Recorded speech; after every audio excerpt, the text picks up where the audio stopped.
आप देख रहे हैं हमारा खास कार्यक्रम पहेली और आपके साथ मैं हूं नवजोत रंधावा। हर बार की तरह इस बार भी हम अपने शो की शुरुआत करने जा रहे हैं एक पहेली से। तो हमारी आज की पहेली है, बिना बुलाए चोरी से रात को वो आते हैं और बिना कुछ चुराए कहीं खो जाते हैं।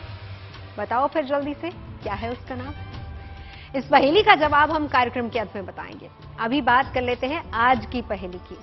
हमारी आज की पहेली भी जुड़ी है रामायण काल से, एक ऐसी जगह जहां रावण की पूजा की जाती है, जहां दशहरे पर रावण का पुतला नहीं जलाया जाता बल्कि रावण की मौत का शोक मनाया जाता है। पहेलियां ढूंढते ढूंढते इस हफ्ते हम पहुंच गए राक्षस राज रावण के ससुराल।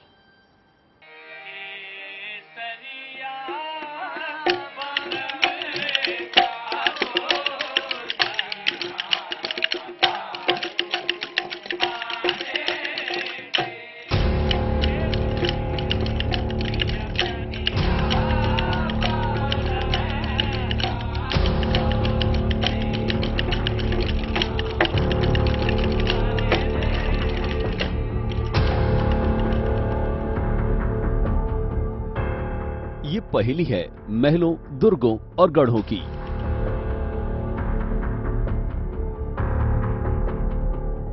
जहां सदियों से मौजूद है एक सुरंग। ये पहेली है पाताल लोक की, जिसका एक सिरा मंडोर से आ मिलता है।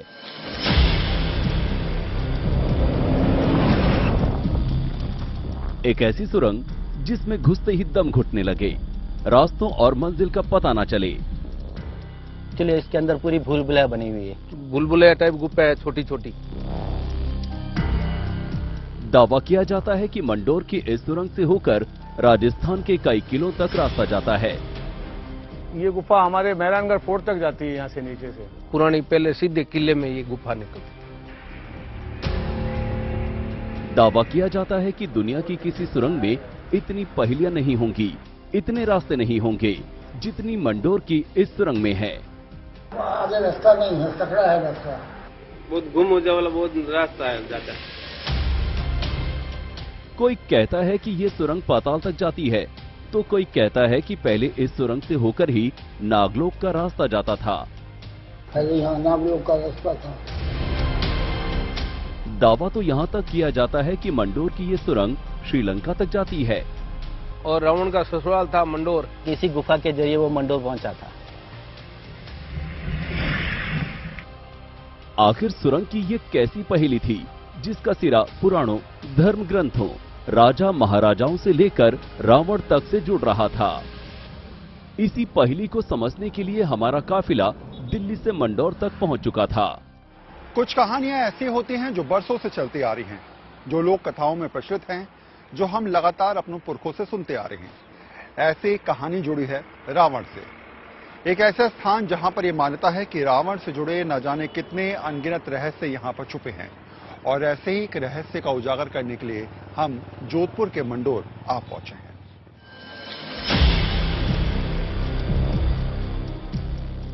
हमने मंडोर की इस सुरंग के बारे में कई कहानियां सुन रखी थी। कुछ लोगों का मानना है कि इस सुरंग के अंदर कोई रहस्यमयी मणि है, तो कोई रावण के खजाने का दावा करता है। गुफा के बारे में तो बाद में गुफा यही बनी है। रामायण के बाद में, तेसा के बाद में गुफा बनी है। उससे पहले ये गुफा नहीं थी। खाली यहाँ नागलोक का रास्ता था। हमारे मन में भी कई उलझने थी, पहेलियां थी। मंदोदरी लंका नरेश रावण की पत्नी थी, तो क्या लंका का राजा वाकई बारात लेकर मंडोर तक आया था और रावण ने मंडोर तक आने के लिए इस गुप्त सुरंग का इस्तेमाल किया था? राजधानी थी और रावण का ससुराल था मंडोर, तो नेचुरल है कि उससे कुछ न कुछ संबंध तो है ही। पर जरूर है कि भाई मंडोर राजधानी थी उस टाइम की, ये गुफा है तो कुछ ना कुछ उससे कनेक्शन तो है रावण से। इन्हीं सवालों के साथ हम मंडोर से 5 किलोमीटर दूर उस पहाड़ी तक आ पहुंचे थे, जहां ये हैरत अंगेज सुरंग बनी हुई है। हर किस्सा, हर कहानी किसी किंवदंती के साथ शुरू होता है। सदियों पुरानी किंवदंती के आधार पर हम यहां तक पहुंच चुके हैं। सफर हमारा लंबा था, लेकिन अब फिलहाल उस गुफा की बात जहां तक हम करते आ रहे थे वहां पर हम पहुंच चुके हैं। रास्ता मुश्किल भरा है, लेकिन नजरें उस उम्मीद के साथ हैं कि शायद हम हो सकता है कि सदियों पुरानी चलती आ रही किसी किंवदंती या कहानी के अंत तक पहुंचे और तमाम साक्ष्यों के आधार पर आपको कुछ बेहतर तरीके से कहानी समझा पाएं।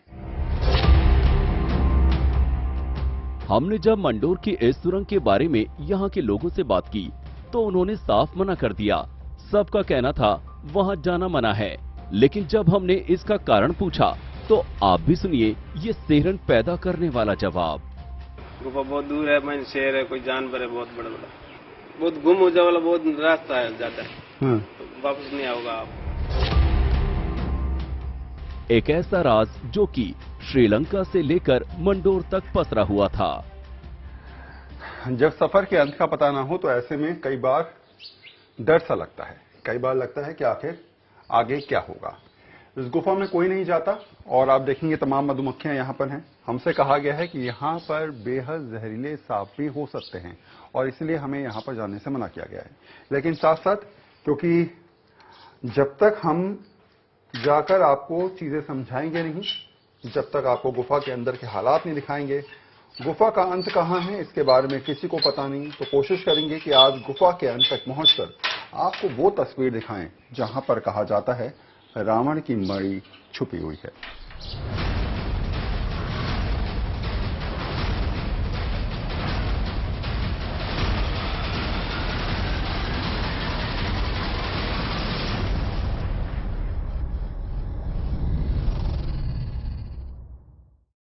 हम मंडोर की सुरंग के मुहाने पर खड़े थे, जिसके बारे में ये कहा जाता है कि ये सुरंग तो मेहरानगढ़ के किले पर निकलती है। पर हमारे सामने सवाल ये था कि आखिर सुरंग का दूसरा सिरा अब तक क्यों नहीं मिला। तो इस सवाल का जवाब तलाशने की शुरुआत हमने की और यहीं से शुरू हुआ हमारा रियलिटी टेस्ट।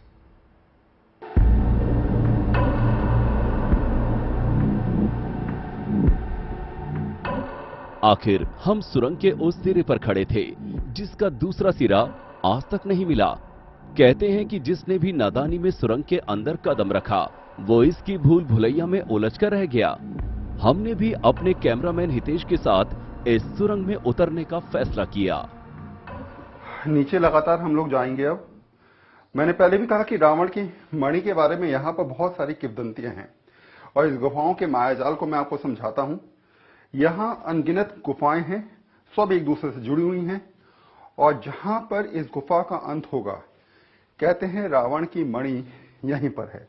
लेकिन दिक्कत यहाँ पर यह है कि बहुत सारे जहरीले सांप, बिच्छू और न जाने कैसे कैसे चीजें ऐसी हैं जो आपको नुकसान पहुंचा सकते हैं। इसलिए रास्ते को तय करना हम लोगों के लिए बड़ा मुश्किल भरा रहेगा। सुरंग के मुहाने पर कुदरती उजाला था, लेकिन जैसे जैसे हम अंदर जा रहे थे ये सुरंग डरावनी नजर आने लगी थी। चलते चलते हम उस भूल भुलैया के करीब पहुंच गए जहां जाकर हमारा भटकना तय था। देखिए इसकी हाइट जो है ये पूरा मिट्टी का पहाड़ टाइप का है और जरा सा आपका हाथ लगेगा तो मिट्टी झड़नी शुरू हो जाएगी। अब देखिए थोड़ा सा ये खुल गया है इलाका। यहां से कई सारे रास्ते अलग अलग दिशाओं में जाने शुरू हो गए हैं। एक रास्ता इस दिशा में जा रहा है, दूसरा जहां से मैं आया हूं, तीसरा आप देखेंगे ये वाला रास्ता है और चौथा ठीक मेरे पीछे है। तो ऐसे में अलग अलग रास्ते ये समझा रहे हैं कि यहां पर किस तरीके से अलग अलग दिशाओं में जाने की स्थिति बनती है और आपको यहीं से रास्ता भटकने वाली स्थिति बनेगी और आप समझ नहीं पाएंगे कि आखिर आगे रास्ता आपको कहां से तय करना है। तलाशा गया है। सुरंग के अंदर धूल ही धूल थी। हमें डर था कि कहीं कोई चट्टान दरकी तो हम उसके नीचे दब सकते हैं, कोई हादसा हो सकता है। लेकिन हम इस सुरंग के राज से पर्दा उठाना चाहते थे, दूसरी तरफ के आसमानी उजाले को निहारना चाहते थे। तभी हमें कुछ दिखा जिसने हमारे जहन में सिहरन पैदा कर दी। ये देखिए सांप की केचुली पड़ी है यहाँ पर। ये देखिए, ये देखिए, ये देखिए। यहाँ बहुत ही ज्यादा सावधानी के साथ कदम रखना पड़ेगा जरा सी गलती मौत को दावत देने वाली है। अब मैं यहां से समझ नहीं पा रहा हूं कि आखिर मैं किस तरफ जाऊं। यहां से 3-4 रास्ते जा रहे हैं, हर तरफ अंधेरा है। कहां वो रास्ता मिलेगा, कहां इसका अंत होगा, ये गुफा कहां जाएगी, ऐसा ना हो मैं भटक जाऊं।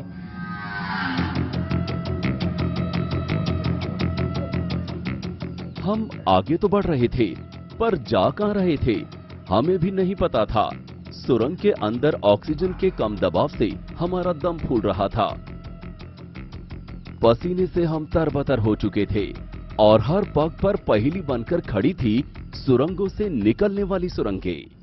एक एक सुरंग के अंदर 4 सुरंगों को देखकर हमारा भी माथा चकरा गया कि आखिर जाएं तो जाएं कहां।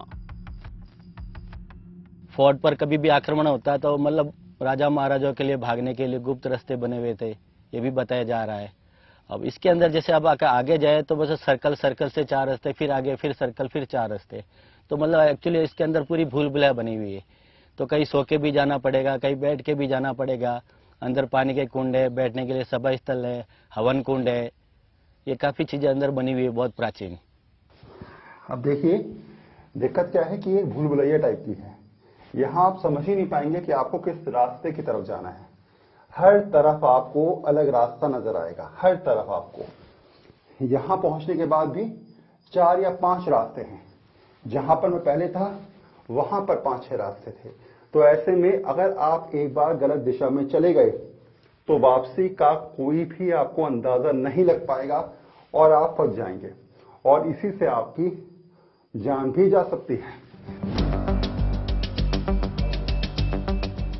इन सुरंगों को देखकर लग रहा था कि इन्हें जरूर किसी गुप्त प्रयोजन के लिए बनवाया गया होगा या फिर ये कुदरती है। इन्हें मानव ने गढ़ा या मायावी शक्तियों ने या फिर किसी आक्रमण से बचने की ढाल इन सुरंगों को बनाया गया था। इन सुरंगों की भूल भुलैया तो यही इशारा कर रही थी जहां जाकर हम अब बुरी तरह से फंस चुके थे। हम बड़ी मुश्किल में फंस गए हैं। वो ये कि हमें अब ये समझ में नहीं आ रहा है कि हम यहाँ से बाहर कैसे निकलेंगे। ऑक्सीजन लेवल यहाँ पर बिल्कुल नहीं है,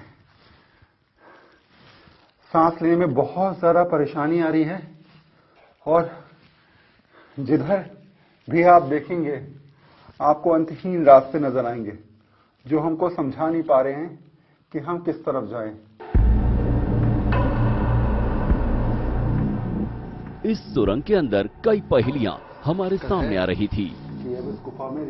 अब तक हमारी तलाश अधूरी थी। हम इस सुरंग के दूसरे सिरे पर निकलने के लिए जद्दोजहद कर रहे थे।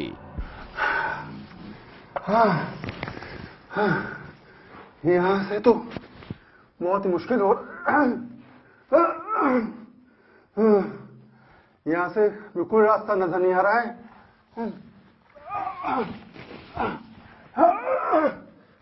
थोड़ा सा और आगे कोशिश करता हूं मैं यहाँ से हल्का सा आगे बढ़ने की। हमारी खोज अब आह में बदल चुकी थी। हम लगातार अंदर जाते जा रहे थे, कहीं फंसते कहीं निकलते। कहीं तो ये सुरंग इतनी चौड़ी थी कि सर पर घोड़े दौड़ जाएं, और कहीं इतनी संकरी कि लेटकर भी निकलना मुश्किल हो। वाकई ये सुरंग बड़ी ही अजीब थी। लगभग 5 किलोमीटर तक आने के बाद भी हमारे हाथ खाली थे।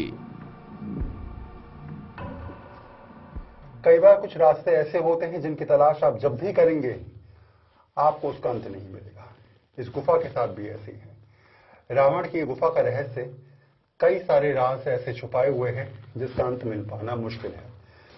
हम लोगों ने जितना प्रयास किया, अंत में फिलहाल इस गुफा के मुआने तक हम पहुंच नहीं पाए, क्योंकि आगे रास्ता जाने का है नहीं।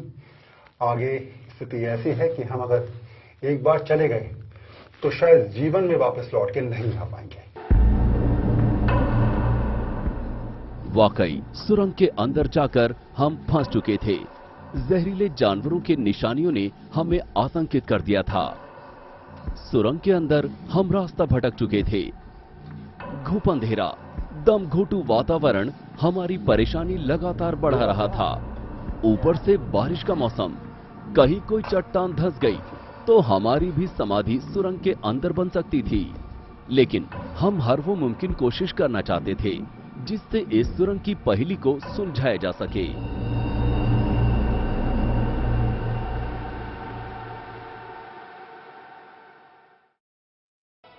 शौर्य और पराक्रम का इतिहास है मंडोर। 6वीं शताब्दी में यहां प्रतिहार वंश का शासन था। गुर्जर प्रतिहार वंश जब पूरे देश में खत्म हो रहा था, तब भी यहां पर प्रतिहारों के वंशज राज कर रहे थे। 4वीं शताब्दी में तुगलक आक्रमण से बचने के लिए प्रतिहारों ने अपनी बेटी का विवाह राठौरों के राजा राव चुंडा के साथ कर दिया और मंडोर दहेज में राठौर राजा के पास आ गए। लेकिन मंडोर की कहानी यहां से नहीं शुरू होती, बल्कि इतिहास में बहुत पीछे जाती है, रामायण काल में।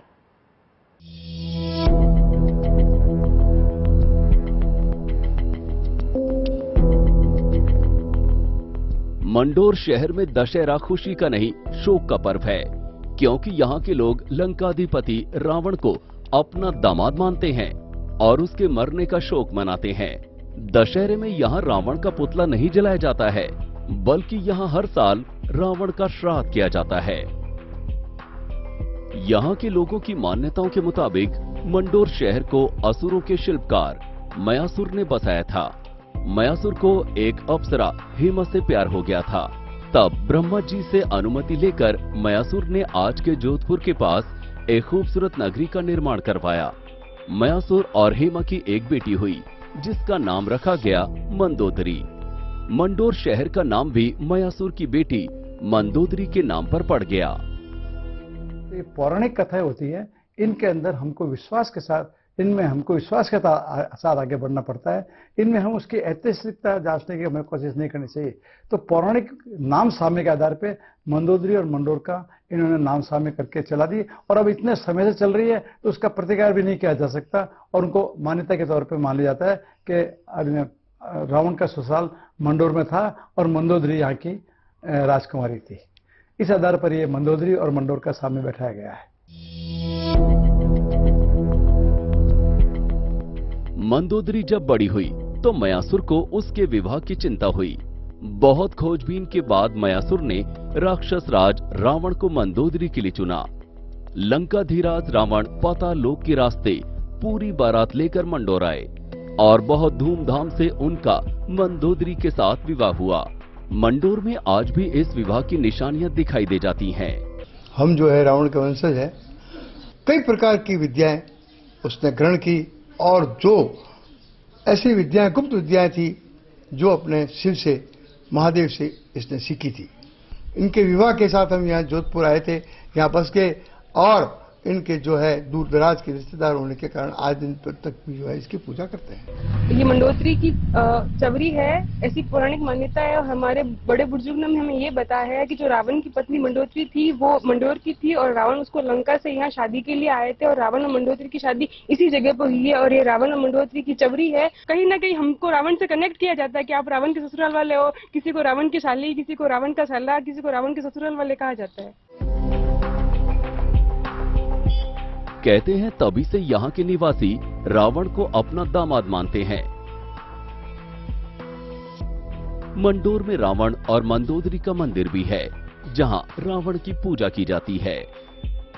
रावण का ससुराल मंडोर में था। मंडोर ध्वस्त होने के बाद राजाओं ने जो है राजधानी जोधपुर स्थापित कर दी।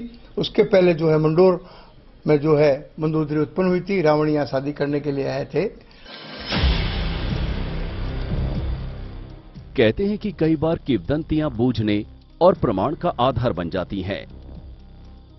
रामायण की कथा कहती है कि रावण के पास पुष्पक विमान था जो मन की गति से चलता था। तो क्या वाकई रावण अपने बारातियों के साथ यहां आया था और मंडोर की मंदोदरी को अपने साथ इसी सुरंग से लंका ले गया था? रावण की पत्नी मंदोदरी कहां की रहने वाली थी, इस कथा को लेकर मतभेद मिलता है। कुछ लोग मंदोदरी को मेरठ का मानते हैं तो कुछ लोग जोधपुर के मंडोर का। लेकिन जिस कथा में मतभेद नहीं मिलता, जिस मान्यता का दूसरा दावा नहीं मिलता, वो है लंकेश की शादी का दावा।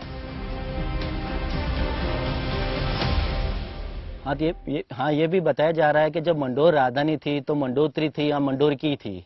तो रावण के टाइम में जब बोल रहे हैं कि मतलब पुराने टाइम में जब शादी करने के लिए यहाँ पे आया तो बता रहे कि इसी गुफा के जरिए वो मंडोर पहुंचा था। दावा किया जाता है कि मंडोर ही वो जगह है जहां पर मंदोदरी और रावण का विवाह हुआ, और इस विवाह का सबूत देता है एक चबूतरा। इस चबूतरे को रावण और मंदोदरी का मंडप माना जाता है, श्रद्धा से पूजा जाता है, और रावण के विवाह के मंडप का शायद दूसरा दावा भी कहीं नहीं मिलता। पहले पहाड़ ही नहीं था ये, यहाँ तो समुद्र था और नागलोक का रास्ता था। मंदोदरी यहीं से उसका मंडोर में विवाह हुआ है, लोग कह रहे हैं। अब किंवदंती समझो या कुछ भी कहो, इतिहास तो यही है। दावा किया जाता है कि रावण के विवाह में शामिल कुछ बाराती मंडोर में ही रुक गए थे। उनकी संतानें आज भी खुद को रावण का वंशज मानती हैं। दावा किया जाता है कि सुरंग के अंदर पानी का कुंड और यज्ञ स्थल भी है, यानी हर वो इंतजाम जो किसी आपातकाल में कई दिनों तक सैकड़ों लोगों को शरण दे सके। हमने राजा महाराजाओं के किले से होकर गुप्त मार्ग के कई किस्से सुने हैं। तो क्या ये गुफा भी किसी ऐसे ही मकसद से बनाई गई होगी जो किसी ना किसी राजमहल के अंदर निकलती होगी?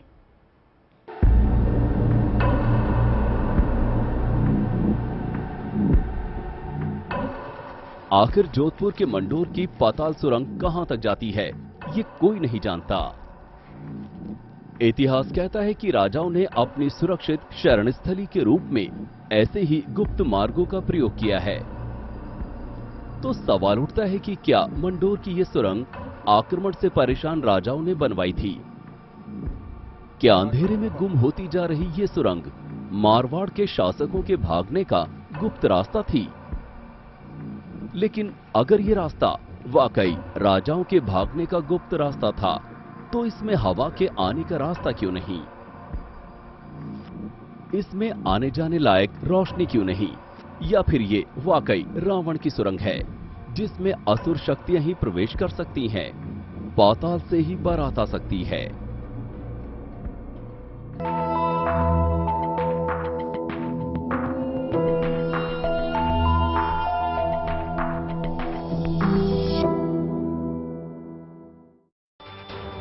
जिस दिन इन सुरंगों का दूसरा सिरा मिलेगा, उस दिन धरती में दफन कई राज जिंदा होंगे। इतिहास का एक नया सिरा मिलेगा।